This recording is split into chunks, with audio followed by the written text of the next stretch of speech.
ഇങ്ങനെ വെച്ചാൽ ആ പൈസ കൊണ്ട് ചിലപ്പോൾ എന്തെങ്കിലും ചെയ്തതാണെങ്കിലോ.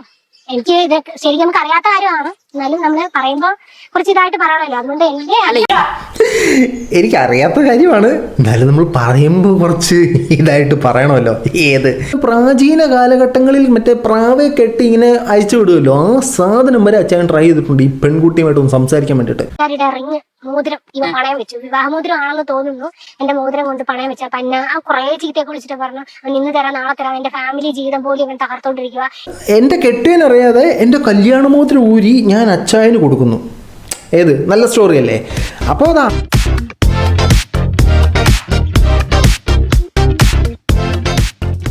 എല്ലാ പ്രിയ സുഹൃത്തുക്കൾക്കും പുതിയൊരു വീഡിയോയിലേക്ക് ഹാർദവമായ സ്വാഗതം. നമ്മുടെ പ്രധാന വിഷയത്തിലേക്ക് കടക്കുന്നതിന് മുമ്പ് എല്ലാ ദിവസവും എല്ലാ വീഡിയോയിലും എല്ലായ്പ്പോഴും പറയുന്ന പോലെ തന്നെ നമ്മുടെ വീഡിയോ കാണുന്ന നിങ്ങൾ ആരെങ്കിലുമൊക്കെ സബ്സ്ക്രൈബ് ചെയ്യാതെയാണ് കണ്ടുകൊണ്ടിരിക്കുന്നെങ്കിൽ ഇടം വരെ നോക്കേണ്ട, ആ സബ്സ്ക്രൈബ് ബട്ടൺ നോക്കിയിട്ട് പ്ലക്കനെ എന്നൊരു ക്ലിക്ക് വെച്ച് കൊടുക്കുക. ഇപ്പോഴും മുന്നോട്ടുള്ള എനിക്ക് നിങ്ങളുടെ സഹായം തീർച്ചയായിട്ടും ആവശ്യമാണ്. സബ്സ്ക്രൈബ് ചെയ്യുന്ന തൊട്ടപ്പുറത്തൊരു ബെല്ലൈക്കൺ ഉണ്ട്, അതൊന്ന് കിണുകിണ അടിച്ച് വെക്കുക. എന്നിട്ട് നോട്ടിഫിക്കേഷൻ ഓൾ കൊടുക്കുക. പേഴ്സണലൈസ്ഡ് കൊടുത്തു കഴിഞ്ഞാൽ നമ്മുടെ പല നോട്ടിഫിക്കേഷൻ വരത്തില്ല. അപ്പോൾ കൊടുക്കുക. നമ്മളൊരു വാട്സപ്പ് ഗ്രൂപ്പ് തുടങ്ങിയിട്ടുണ്ട്, ഈ ചാനലിൻ്റെ ബയോയിൽ നമ്മളത് കൊടുത്തിട്ടുണ്ട്. നിങ്ങൾ ആ വാട്സപ്പ് ഗ്രൂപ്പിലും കൂടെ ഒന്ന് ജോയിൻ ആകുക. നമ്മുടെ പേഴ്സണലായിട്ടും അല്ലെങ്കിൽ യൂട്യൂബ് ബന്ധപ്പെട്ടും കുറേ കാര്യങ്ങൾ നമ്മൾ അതിനകത്ത് ഷെയർ ചെയ്യുന്നുണ്ട് കേട്ടോ. ഇനി ഈ വീഡിയോ കാണുന്നവർ ഒന്ന് ലൈക്ക് ചെയ്യുക, നേരെ കമൻറ്റ് ബോക്സിലേക്ക് വരിക, എന്തെങ്കിലും കമൻറ്റ് ആയിട്ട് ഇടുക. കുറഞ്ഞ പക്ഷം ഒരു ലൈക്കോ ഒരു ഹാർട്ടോ കമൻറ്റ് ആയിട്ട് ഇടുക. നമ്മുടെ ഈ വീഡിയോ റീച്ച് ആകാനായിട്ട് അത് നമ്മളെ വളരെയധികം സഹായിക്കും സുഹൃത്തുക്കളെ. അപ്പോൾ കൂടുതൽ ലാഗ് അടിപ്പിച്ച് കുളമാക്കുന്നില്ല, നേരെ നമുക്ക് നമ്മുടെ വിഷയത്തിലേക്ക് വരാം. നമ്മുടെ വിഷയം എന്ന് പറഞ്ഞു കഴിഞ്ഞാൽ നമ്മുടെ അച്ചായൻ്റെ മുൻകാമുകി എന്നറിയപ്പെട്ട ജിനു. മുൻകാമുകി എന്ന് അച്ചായൻ പറയുന്നത് കേട്ടോ, ജിനു പറയുന്നില്ല. ഈ ജിനുവിൻ്റെ ഒരു ഇൻ്റർവ്യൂ വന്നിട്ടുണ്ടായിരുന്നു. ഒരു 3-4 പാർട്ടായിട്ടായിരുന്നു സാധനം വന്നത്. ഇതിൻ്റെ ആദ്യത്തെ പാർട്ട് നമ്മൾ റിയാക്ട് ചെയ്തിരുന്നു. പിന്നത്തെ പാർട്ടൊക്കെ ഞാൻ വിട്ട്, കാരണം പുള്ളിക്കാരി പറയുന്നതൊക്കെ എക്സ്ട്രീം ബ്ലണ്ടറായിട്ടാണ് എനിക്ക് ഫീൽ ചെയ്യുന്നത്. അച്ചായൻ മാന്യൊന്നുമല്ല, അച്ചായൻ്റെ സൈഡിൽ ഒരുപാട് ഉടായ്പകളുണ്ട്. പക്ഷേ ഈ പുള്ളിക്കാരി പറയുന്നത് ഒരു പേഴ്സണൽ ഗ്രഡ്ജ് തീർക്കാനായിട്ട് എന്ത് അപരാധം വേണമെങ്കിലും പറയാമെന്നുള്ള രീതിയിലാണ് പുള്ളിക്കാരി അടിച്ചു വിടുന്നതെന്നാണ് എനിക്ക് തോന്നിയത്. അങ്ങനെ 4ാമത്തെ ഒരു എപ്പിസോഡ് വന്നപ്പോഴത്തേനും കുറച്ച് കാര്യങ്ങളൊന്ന് റിയാക്ട് ചെയ്യാൻ തോന്നി. അങ്ങനെ നമ്മളെടുത്തിട്ട് റിയാക്ട് ചെയ്യാണ്. ഇതിനകത്ത് അച്ചായനും വെള്ളപൂശുന്ന ഒരു സ്വഭാവക്കാരനല്ല, ഈ കുട്ടീനെയും വെള്ളപൂശേണ്ട ഒരു സ്വഭാവമല്ല. അപ്പം നമ്മൾ രണ്ടിൻ്റെ സെൻറ്ററിൽ നിന്നിട്ടാണ് ഈ കാര്യങ്ങളെക്കുറിച്ച് സംസാരിക്കുന്നത് കേട്ടോ. അപ്പോൾ നമുക്ക് പുള്ളിക്കാരി പറഞ്ഞത് നമുക്കൊന്ന് കേൾക്കാം. ഇത് ഞാൻ സൗണ്ട് ചേഞ്ച് ചെയ്തിട്ടായിരിക്കും നിങ്ങളെ കേൾപ്പിക്കുന്നത്, വീഡിയോ ഫിൽറ്റർ ഇട്ടായിരിക്കും നിങ്ങളെ കാണിക്കുന്നത്. കോപ്പിറൈറ്റ് ഇരുന്ന് വരെ എഴുതി വെച്ചിട്ടുണ്ട്, ദാറ്റ്സ് വൈ. ഓക്കെ, അപ്പോൾ ബാക്കിയാണ്. മുഖത്ത് ആസിഡ് ഒഴിക്കും. എൻ്റെ അടുത്ത് ഭീഷണിപ്പെടുത്തിയതാ, നീ ഇനി മെസ്സേജ് അയച്ച് നീ ഇനി വന്നില്ല എന്നുണ്ടെങ്കിൽ ഞാൻ നിന്റെ മുഖത്ത് ആസിഡ് ഒഴിക്കും. നീ ഇനി മെസ്സേജ് അയച്ചാൽ നീ ഇനി വന്നില്ലെന്നുണ്ടെങ്കിൽ നമ്മൾ മുഖത്ത് ആസിഡ് ഒഴിക്കും. കൊള്ളാം. ഈ ആങ്കർ പൊളിയാട്ടോ, ചോദിക്കേണ്ട സാധനങ്ങളെല്ലാം പുള്ളി ചോദിച്ചെടുക്കുന്നുണ്ട്. ഷാജിദയുടെ കേസിൽ പുള്ളി തന്നെയായിരുന്നു. പുള്ളിക്ക് വേണ്ടതെല്ലാം പുള്ളി കൊത്തിയെടുക്കുന്നുണ്ട്. ഇങ്ങനത്തെ ആങ്കർമാരെ പല ആങ്കേഴ്സും കണ്ട് പഠിക്കണം. ഇദ്ദേഹത്തെ പ്രൊവോക്കിംഗ് ആയിട്ടൊരു ചോദ്യം ചോദിക്കുന്നില്ല, എന്നാൽ ചോദിക്കേണ്ടതെല്ലാം പുള്ളി ചോദിക്കുന്നുണ്ട്. നമ്മുടെ നാട്ടിൽ ചുരുക്കം 3-4 നല്ല ആങ്കർമാരേ ഉള്ളൂ. അതിലൊരു ആങ്കറായിട്ട് ഞാൻ ഇദ്ദേഹത്തെ കണക്കാക്കാം കേട്ടോ. അപ്പോൾ നമ്മൾ ജിനുവിൻ്റെ ബാക്കിയാക്കാം. ഞാൻ ആരാ നിനക്ക് കാണിച്ചു തരാം എന്നൊക്കെ പറഞ്ഞിട്ട് കുറേ ഭീഷണിയായിരുന്നു. ഞാൻ ആരാ ചേട്ടാ, ഞാൻ ആരാന്ന് കാണിച്ചു തരാമെന്ന്. അതായത് അച്ചായൻ ഭീഷണിപ്പെടുത്തി എന്നാണ് പറയുന്നത്. നീ എൻ്റെ കൂടെ വീട്ടിൽ വന്നില്ലെങ്കിൽ നിൻ്റെ മുഖത്ത് ഞാൻ ആശ്രയിക്കും. അത്രയ്ക്ക് ആത്മാർത്ഥ പ്രണയമായിരുന്നു സുഹൃത്തുക്കളെ അച്ചായൻ ഈ കുട്ടിയോട്. പക്ഷേ അച്ചായൻ ഒരു ദിവസം കൊണ്ട് ഒരു പെൺകുട്ടി വന്നിട്ട് എന്നെ കെട്ടാമെന്ന് ചോദിച്ചപ്പോഴത്തേന് ആ കൊച്ചിൻ്റെ അങ്ങ് പോയി കെട്ടി. എന്നിട്ട് നീ ഇനിയും ചെയ്യാനുള്ളത് നീ ചെയ്യടി, നീ ഇനി ഇതിന് മറുപടി ഉണ്ടോടി എന്നൊക്കെ ചോദിച്ചിട്ട് ഭയങ്കര മോശമായിട്ടുള്ള സഹിയത്തെ എല്ലാത്തിനും ഞാൻ ബ്ലോക്ക് ചെയ്ത. ലാസ്റ്റ് ഗൂഗിൾ പേ നായി, ഫോൺ പേ നായി, അതും ഞാൻ സഹിയായിട്ട് ബ്ലോക്ക് ചെയ്ത് കഴിഞ്ഞിട്ട് പിന്നെ എൻ്റെ അവിടെ നിന്നൊരു കട്ട് വന്നേ, എന്തോ കട്ട് ചെയ്തില്ലേ? അച്ചായ Google Pay, PhonePe, WhatsApp, Instagram, Facebook, WeChat, അങ്ങനെ പ്രാചീന കാലഘട്ടങ്ങളിൽ മറ്റേ പ്രാവെ കെട്ടി ഇങ്ങനെ അയച്ചു വിടുമല്ലോ, ആ സാധനം വരെ അച്ചായൻ ട്രൈ ചെയ്തിട്ടുണ്ട് ഈ പെൺകുട്ടിയുമായിട്ടൊന്ന് സംസാരിക്കാൻ വേണ്ടിയിട്ട്. ഈ പെൺകുട്ടി മനസാക്ഷിയില്ലാതെ അച്ചായൻ എല്ലായിടത്തും ബ്ലോക്ക് ചെയ്ത് കളഞ്ഞു. ഈ പെൺകുട്ടിക്ക് ഇഷ്ടമില്ല, അതുകൊണ്ട് മാത്രം. പക്ഷേ ഈ പെൺകുട്ടി പണ്ട് കൊടുത്ത അത് ഈ കുട്ടി കൊടുത്തതല്ല, അതിങ്ങനെ ഫോണിൽ നോക്കിയപ്പോഴത്തേനും അത് ഇങ്ങനെയുള്ളത് അച്ചായൻ ഇങ്ങനെയാക്കി, ഇങ്ങനെയുള്ളത് അച്ചായൻ ഇങ്ങനെയാക്കി എഡിറ്റ് ചെയ്ത് കയറ്റി എന്നൊക്കെയാണ് ഈ കുട്ടി തള്ളുന്നത്. അത് ഞാൻ എടുത്തിട്ടില്ല കേട്ടോ, അത് ആ കട്ടിങ് നമ്മൾ കാണിക്കുന്നില്ല. ഇൻസ്റ്റാഗ്രാമിനകത്ത് ഓരോ വീഡിയോസ് ഇടുന്നതിനകത്ത് ഓരോരുത്തർ എൻ്റെ ഫ്രണ്ട്സ് ഒക്കെ കമന്റ് ഇടുന്നു. ആ കമന്റിന്റെ അടിയിൽ ആ കമന്റ് ഇടുന്നവർ അക്കൗണ്ട് എടുത്ത് പേഴ്സണലി പോയി അവർക്ക് മെസ്സേജ് ഇട്ടിട്ട് അവരോട് പറയും ഇത് എൻ്റെ പെണ്ണ, നീ എന്തിനാ അവർക്ക് ലവിന്റെ ചിഹ്നം ഇട്ടെ, നീ എന്തിനാ അവർക്ക് സ്മൈലിന്റെ ചിഹ്നം ഇട്ടെ എന്നൊക്കെ പറഞ്ഞാൽ അവരുടെ അടുത്ത് മോശമായിട്ട് സംസാരിച്ച് അവരെ എടി പൊടി വാടിയ പെണ്ണുങ്ങളെയും ബോസിനും അതും എല്ലാവരെയും. അതായത് നിങ്ങൾക്ക് ആർക്കെങ്കിലും അച്ചായൻ നിങ്ങളോട് സംസാരിക്കണമെങ്കിൽ, അച്ചായനെ കോൺടാക്ട് ചെയ്യണം താല്പര്യമുണ്ടെങ്കിൽ ഈ കുട്ടിയുടെ കമന്റ് ബോക്സിൽ പോയി ഒരു ഹൃദയം ഇട്ട് കൊടുക്കുക. ഇനിയിപ്പം ഈ കുട്ടിയുടെ ഹൃദയം ഇട്ട് കഴിഞ്ഞാൽ എത്തത്തില്ല, മറ്റേ കുട്ടിക്ക് ഒരു ഹൃദയം ഇട്ട് കൊടുക്കുക. ഞാൻ പറഞ്ഞിട്ടാണ് ഹൃദയം ഇട്ടതെന്ന് പറഞ്ഞിട്ട് എൻ്റെ പറഞ്ഞിക്കോട്ട് കയറില്ല. നിങ്ങൾക്ക് അച്ചായനോട് നേരിട്ട് സംസാരിച്ചിട്ട് അച്ചായൻ മിണ്ടിയില്ലെങ്കിൽ കുട്ടിക്ക് ഹൃദയം ഇട്ട് കഴിഞ്ഞാൽ അച്ചായൻ നിങ്ങളെ ചീത്ത വിളിക്കാനായിട്ട് വിളിക്കും എന്നാണ് പുള്ളിക്കാരി പറയുന്നത്. അതായത് അച്ചായൻ ഒരു കെയറിങ് ബോയ് ഫ്രണ്ട് ആണെന്നാണ് പറയുന്നത് കേട്ടോ. അത് പക്ഷേ പുള്ളിക്കാരിക്ക് ഇഷ്ടപ്പെട്ടില്ല. പുള്ളിക്കാരി മറ്റേ ഫ്രീഡം ഒക്കെ ആഗ്രഹിക്കുന്ന ഒരു ഫാമിലിയിലുള്ള കേട്ടോ. ജിനു എന്നെ പറയുന്നുണ്ട് അച്ചായനെ കുറിച്ച് ഞാൻ കേട്ടിട്ടുണ്ട്, അച്ചായൻ ഭയങ്കര പെണ്ണുപിടിയനാണ് എന്ന് കേട്ടിട്ടുണ്ട്. പക്ഷെ എനിക്കത് അങ്ങനെ തോന്നിയിട്ടില്ല. ഞാൻ അച്ചായന്റെ അടുത്ത് നിന്നപ്പോൾ തോന്നിയിട്ടില്ല എന്ന് പറഞ്ഞു. പക്ഷെ ജാങ്കോ സ്പേസി വന്ന ഇന്റർവ്യൂലാണ് പറഞ്ഞത്. ജാങ്കോ സ്പേസി വന്നിട്ട് അച്ചായൻ ഭയങ്കര പെണ്ണുപിടിയനാണെന്ന് പറയുന്ന കേട്ടു. പക്ഷെ ശുദ്ധ പൊട്ടാനാണ് അച്ചായൻ എന്നൊക്കെ പറഞ്ഞത്. നമ്മൾ മുമ്പത്തെ വീഡിയോ കാണിച്ചോണ്ടോ ഇവിടെ വീണ്ടും കാണിക്കാത്ത. ഇപ്പം മാറ്റി പറഞ്ഞു. ഇപ്പൊ അച്ചായൻ ശരിക്കും പെണ്ണുപിടിയനായി. തന്നെ ഇപ്പൊ മാറ്റി പറയുന്നു അച്ചായൻ പെണ്ണുപിടിയനാന്ന് പറയുന്നത്. ഈ രണ്ട് രീതിയിലും പറയണ ജിനു തന്നെയല്ലേ? അല്ല, അതെ ഞാൻ വ്യക്തമാക്കി തരാം. ഈ സംഭവം എന്നെ ഒന്ന് പറഞ്ഞു പറയിപ്പിച്ചതാണ്. ഞാൻ അന്ന് മാക്സിമം ഒരു ഇന്റർവ്യൂ ആണല്ലോ, അതിനകത്ത് എന്തൊക്കെയാണ് നടക്കുന്നതെന്ന് നിങ്ങൾക്ക് തന്നെ ഏകദേശം അറിയാലോ. ഒരു ഇന്റർവ്യൂ നടക്കുമ്പോൾ അതിനകത്ത് എന്തൊക്കെ നമ്മളടുത്ത് പറയണ്ടെന്നുള്ള രീതിയിൽ എന്നെ അങ്ങനെ പഠിപ്പിച്ചാണ് അവൻ. ആ വ്യക്തിയല്ല, ആ ഇന്റർവ്യൂവിലെ ആളുകളല്ല, ഈ പറയുന്ന ഈ അച്ചായൻ എന്ന് പറയുന്ന വ്യക്തി ഇങ്ങനെ പറയണമെന്ന്. ഞാൻ ശരിക്കും ഇന്റർവ്യൂവിനായിട്ട് പോയതല്ല, എന്നെ പിടിച്ചു.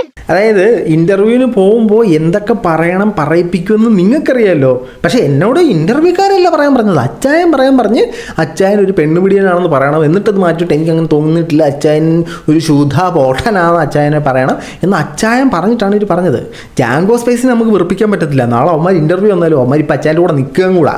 അപ്പം പിന്നെ പെടലിക്കൂട്ട് അങ്ങ് അടിച്ചു വിടാം. നിങ്ങൾക്കറിയാമല്ലോ. പക്ഷേ ഇന്റർവ്യൂക്കാരെല്ലാം നമ്മളോട് പറഞ്ഞു അച്ചായനാ പറഞ്ഞത്. ഇന്റർവ്യൂ അല്ലാതെ ഞാൻ ഇന്റർവ്യൂ എടുക്കാനായിട്ട് അവരുടെ കൂട്ടത്തിൽ പോയിരുന്നൊന്നുമല്ല. ഞങ്ങൾ അന്ന് വലിയ പ്രോബ്ലം ഇല്ലാതെ നമ്മൾ ഫ്രണ്ട്സ് പോലെ പോകുമായിരുന്നു. അന്ന് ഇങ്ങനെ ഇഷ്യൂസ് ഉണ്ടെങ്കിലും അന്ന് വലിയ പ്രോബ്ലം ഇല്ലാതെ ഞങ്ങൾ ഫ്രണ്ട്സ് പോലെ പോവുമായിരുന്നേ.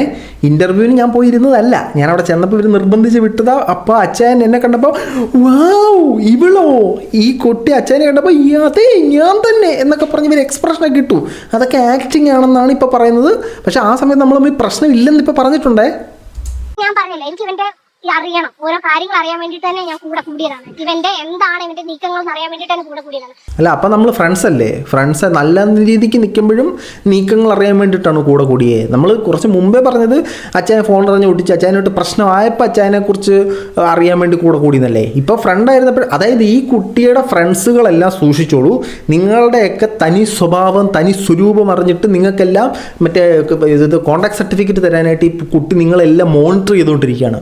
മനസ്സിലായി? എല്ലാ സുഹൃത്തുക്കളെയും നമ്മൾ സ്വഭാവ സർട്ടിഫിക്കറ്റ് കൊടുക്കും ഈ കുട്ടി. അങ്ങനെ ഞാൻ ഇന്റർവ്യൂവില് ഇങ്ങനെ സംസാരിച്ച സമയത്ത് എൻ്റെ അടുത്ത് ഇങ്ങനെ പറഞ്ഞു ഇങ്ങനെ പറയണം എന്നുള്ള രീതിയിൽ പറഞ്ഞു. പിന്നെ ഞാൻ പറഞ്ഞത് സത്യം, അതിനെ വളച്ചൊടിച്ച് ഞാൻ ഒന്നുമില്ലാത്ത പരിവക്കേടാക്കിയിട്ട് ഉത്തരം കൊടുത്തു.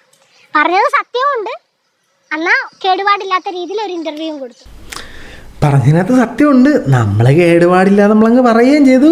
ഇത് കാണുന്ന ആൾക്കാർ ബ്രില്യൻ്റ് ആയിട്ട് മറ്റേ സുഡോക്കോ കളിക്കുന്ന പോലെ നമ്മൾ വെട്ടിത്തിരുത്തി എടുത്ത് അച്ചായൻ ഇനി ഈ കുട്ടി വുമണൈസർ എന്നാണോ പറഞ്ഞത്, അതോ ഈ അച്ചായൻ മാന്യനാണോ, ഇത് ഹരിക്കുമ്പോൾ ഇത് ഗുണിക്കുമ്പോൾ അച്ചായൻ ലോക പെണ്ണുപിടിയൻ എന്ന് നമ്മൾ ഗുണിച്ച് ഹരിച്ച് കുറിച്ച് എടുക്കണം.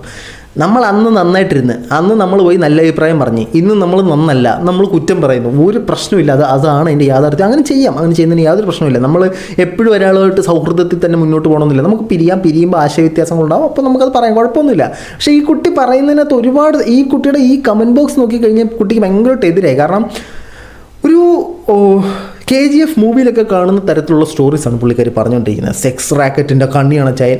100-ലധികം സ്ത്രീകളെ വിവാഹം കഴിച്ച് അച്ചായൻ വാഗ്ദാനം ചെയ്ത് പറ്റിച്ചിട്ടുണ്ട്. 100-ലധികം സ്ത്രീകൾ എന്നിട്ട് പ്രശ്നമൊന്നും ഉണ്ടാക്കില്ല. 100 പേരും അമ്മയുടെ അച്ചായനല്ലേ പറ്റിച്ചുണ്ടെങ്കിൽ പോട്ടെ എന്ന് പറഞ്ഞാൽ ഇരുന്നു.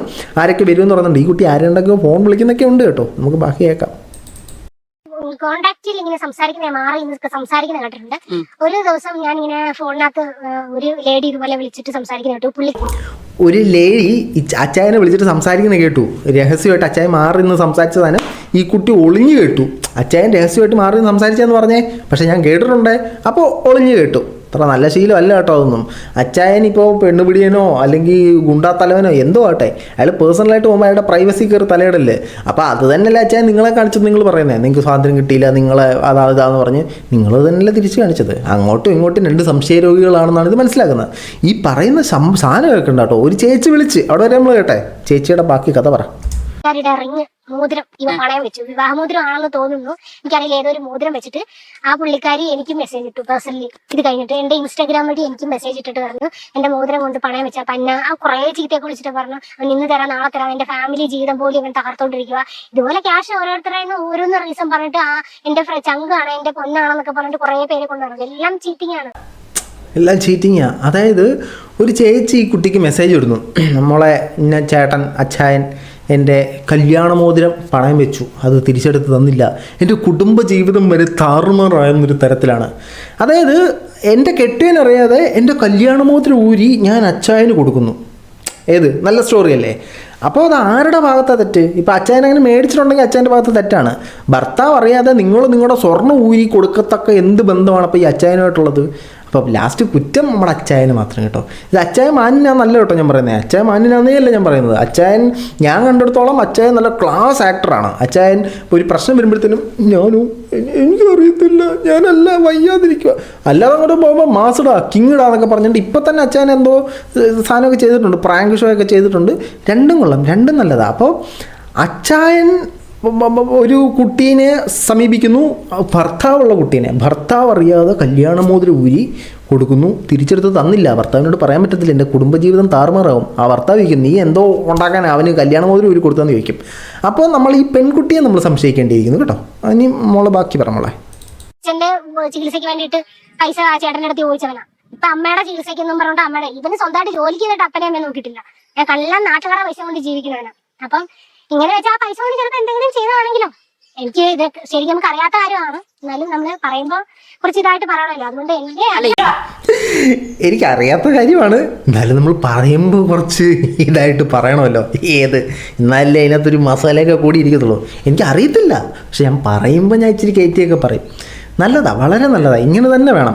അതായത് നമ്മുടെ നിലവിലത്തെ സാഹചര്യത്തിൽ ഒരു പെൺകുട്ടി ഒരു പുരുഷനെതിരെ ഇത്തരത്തിലൊരു ആരോപണം പറഞ്ഞവനെ പിടിച്ചോണ്ട് പോകും. ശരിയാണെങ്കിലും തെറ്റാണെങ്കിലും പിടിച്ചോണ്ട് പോകും. നിങ്ങൾക്ക് ഇത്തരത്തിലുള്ള പ്രശ്നങ്ങൾ നിങ്ങൾ ഏറ്റെടുത്തിട്ടുണ്ടെങ്കിൽ നിങ്ങൾ തീർച്ചയായിട്ടും കോടതി പോകണം, അല്ലെ പോലീസിൽ പോകണം. ഈ പുള്ളിക്കാരി പറയുന്നത് മറ്റേ ആ തെളിവ് എൻ്റെ കയ്യിലുണ്ട്, ഈ തെളിവിനുള്ളൂ, പക്ഷേ അവർക്കിഷ്ടമല്ല, അതുകൊണ്ട് കാണിക്കാൻ പറ്റത്തില്ല. മറ്റേ തെളിവുണ്ട്, മറിച്ച തെളിവുണ്ട്, പക്ഷേ അവർക്കിഷ്ടമല്ല, കാണിക്കാൻ പറ്റത്തില്ല. ഇതോ അവിടെ തെളിവുണ്ട്, ഇവിടെ അവർക്കിഷ്ടമല്ല, കാണിക്കാൻ പറ്റത്തില്ല. ഇതൊക്കെയാണ് പുള്ളിക്കാരി പറഞ്ഞുകൊണ്ടിരിക്കുന്നത്. അതായത് നമുക്കൊരാളോട് കഠിനമായ ഭയങ്കര അരിശമുണ്ട്, ആ അരിശം നമ്മളങ്ങ് തീർക്കുക. എന്ത് ചോദിച്ചാലും പുള്ളിക്കാരൻ സെക്സ് റാക്കറ്റിൻ്റെ കണ്ണിയാണ്, പുള്ളിക്കാരൻ അമ്മ അങ്ങനെയാണ്, പുള്ളിക്കാരൻ 100-ലധികം സ്ത്രീകളെ കല്യാണം കഴിച്ച് പാഞ്ചാലിയൊക്കെ എവിടെ കിടക്കും? പാഞ്ചാലി അല്ലോ, പാഞ്ചാലൻ. ഇത് 100 ആണെന്നാണ് അച്ചായൻ ഈ കുട്ടി പറയുന്നത്. എന്തായാലും ഇദ്ദേഹം ഇത്തരത്തിലൊരു കൂതറയാണെങ്കിൽ പോലും ഇപ്പം നന്നായിട്ട് ജീവിക്കണമെങ്കിൽ ജീവിച്ച് പോട്ടെ, എന്നാൽ നമുക്ക് പറയാൻ പറ്റത്തുള്ളൂ. ഇപ്പം കൂടെ നിൽക്കുന്ന പെൺകുട്ടിക്ക് പ്രശ്നമില്ലാത്തടത്തോളം നമ്മൾ എന്ത് ചെയ്യാൻ? അച്ചായൻ 58 വയസ്സുണ്ട്, അയാൾക്ക് 58 വയസ്സുണ്ടല്ലോ, 35 വയസ്സുണ്ടല്ലോ, നമുക്കെന്താണ്? അത് നമ്മൾ അധികം പ്രശ്നമില്ല. 58 വയസ്സ് അയാൾ 25 വയസ്സുള്ളൊരു പെൺകുട്ടിയെ കിട്ടി, ആർക്കാണ് ഇവിടെ പ്രശ്നം? ആ പെൺകുട്ടിക്ക് പ്രശ്നമില്ല, അയാൾക്ക് പ്രശ്നമില്ല, ഇവിടെ മേജറായവർക്ക് എന്തും ചെയ്യാം. ഓക്കെ, അപ്പോൾ ഇതിനകത്തുനിന്ന് നമ്മൾ പഠിക്കേണ്ട ഗുണപാഠമെന്ന് പറഞ്ഞാൽ എനിക്ക് മനസ്സിലായത്, ഈ പെൺകുട്ടി പേഴ്സണൽ ഗ്രഡ്ജ് തീർക്കാൻ വേണ്ടി വായി തോന്നുന്ന എന്തും പറയും, എല്ലാം കഥയായിട്ട് അടിച്ചു വിടുകയെന്നാണ് എനിക്ക് തോന്നുന്നത്. ഇതിനകത്ത് കുറേയൊക്കെ സത്യങ്ങളുണ്ടാവാം, ഇല്ലെന്നൊന്നും ഞാൻ പറയുന്നില്ല. അച്ചായൻ്റെ സൈഡിൽ നമ്മൾ പറയുമ്പോഴത്തേനും ഈ കുട്ടിക്ക് അച്ചായനുമായിട്ടൊരു ഡിങ്കോൾഫി ഉണ്ടായിരുന്നു, അത് എന്തോ കാരണത്താൽ പൊളിഞ്ഞു. അപ്പോൾ അച്ചായനും കലിപ്പായി, ഇവർ അങ്ങോട്ടും ഇങ്ങോട്ടും കലിപ്പ് തീർക്കുന്നതാണ്. അച്ചായൻ എനിക്കൊന്ന് ഈ കുട്ടിക്കെതിരെ ഇങ്ങനത്തെ കഥകളൊന്നും വിട്ട് ഇതായിട്ടില്ലെന്ന് തോന്നുന്നു. ഏതായാലും ഈ 100-ലധികം പെൺകുട്ടികളെ അച്ചായൻ പറഞ്ഞ് പറ്റിച്ചിട്ടുണ്ടെങ്കിൽ ഈ 100-ലധികം പെൺകുട്ടികളെല്ലാം മുന്നോട്ട് വന്ന് കേസ് കൊടുക്കണം, അച്ചായനെ നമുക്ക് കൊടുക്കണം കേട്ടോ. ഏതായാലും കഥ പറയുമ്പോൾ വിശ്വസിക്കാൻ പറ്റുന്ന കഥകൾ പറയുക, ഈ കഥകളൊന്നും സിനിമയെ പോലും എടുക്കത്തില്ല എന്നുള്ള മനസ്സിലാക്കുക. കൊള്ളാം, നന്നായിരിക്കട്ടെ. മറ്റൊരു വീഡിയോ ആയിട്ട് കാണുന്നവരെ ബൈ.